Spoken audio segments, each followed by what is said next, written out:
Northern lights বা Arora Borealis পৃথিবীর অন্যতম সুন্দর প্রাকৃতিক উজ্জ্বলতার নাম। সম্প্রতি মার্কিন যুক্তরাষ্ট্র, ইটালি, জার্মানি, কানাডা, ব্রিটেন সহ বেশ কিছু দেশে দেখা গেছে মরুজ্যোতির বর্ণিল আলো। তবে এবারের চোখ ধাঁধানো মুগ্ধতার পেছনে আছে মহা দুর্যোগের সংকেত।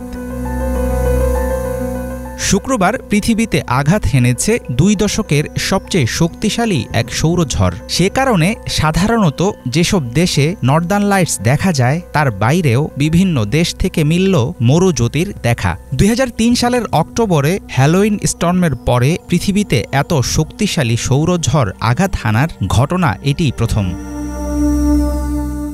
সৌরঝড়ের কারণে পৃথিবীর চৌম্বকীয় ক্ষেত্র বা ম্যাগনেটিক ফিল্ডে ঘটে বহুমাত্রার পরিবর্তন। ফলে প্রভাব পড়ে স্যাটেলাইট সেবা থেকে শুরু করে বিদ্যুতের গ্রিড ও এয়ারলাইন্সের বিভিন্ন কার্যক্রমে। ২০০৩ সালের ওই ঘটনায় ব্যাপক লোডশেডিংয়ের শিকার হয় সুইডেন। ক্ষতিগ্রস্ত হয়েছিল দক্ষিণ আফ্রিকার বৈদ্যুতিক অবকাঠামো।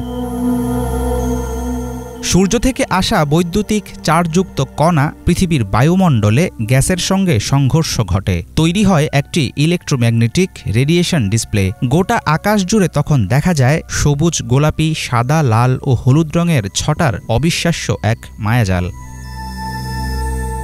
উত্তর গোলার্ধের মেরু আলো উত্তরের আলো অথবা অরোরা বোরিয়ালিস নামে পরিচিত, আর দক্ষিণ অক্ষাংশের মেরু আলোকে ডাকা হয় দক্ষিণের আলো বা অরোরা অস্ট্রালিস নামে। ভোরের রোমান দেবীর নামে নামকরণ করা অরোরা বোরিয়ালিস প্রাচীনকালের মানুষের কাছে ছিল অলৌকিক এক বিষয়। আমেরিকার ন্যাশনাল ওশনিক অ্যান্ড অ্যাটমসফেরিক অ্যাডমিনিস্ট্রেশন জানিয়েছে গত ২১ বছরে এমন সৌরঝড় পৃথিবীতে আসেনি, যাকে বলা হচ্ছে G5 গোত্রের জিওম্যাগনেটিক স্টর্ম। সূর্যের যে অঞ্চলে সৌরঝড় হচ্ছে তা পৃথিবীর পরিধি থেকে ১৭ গুণ বড়।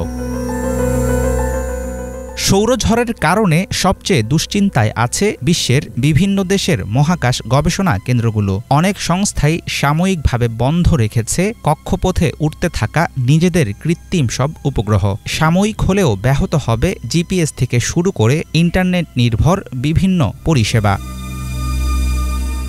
মেরুজ্যোতি, নর্দার্ন লাইটস, অরোরা বোরিয়ালিস যে নামেই ডাকা হোক, বিচিত্র এই আলো ঠিক যেন স্বপ্নের মতো সুন্দর। কিন্তু সূর্য আলো ছড়ালেও সেই আলোর অতিরিক্ত প্রভা কখনো কখনো পৃথিবীর জন্য হয়ে উঠতে পারে বিপদের কারণ। ধ্বংস নয়, মুগ্ধতার প্রতিশব্দ হয়ে থাকুক উত্তরের আলো। হাফিজুল ইসলাম, বাংলা ভিশন।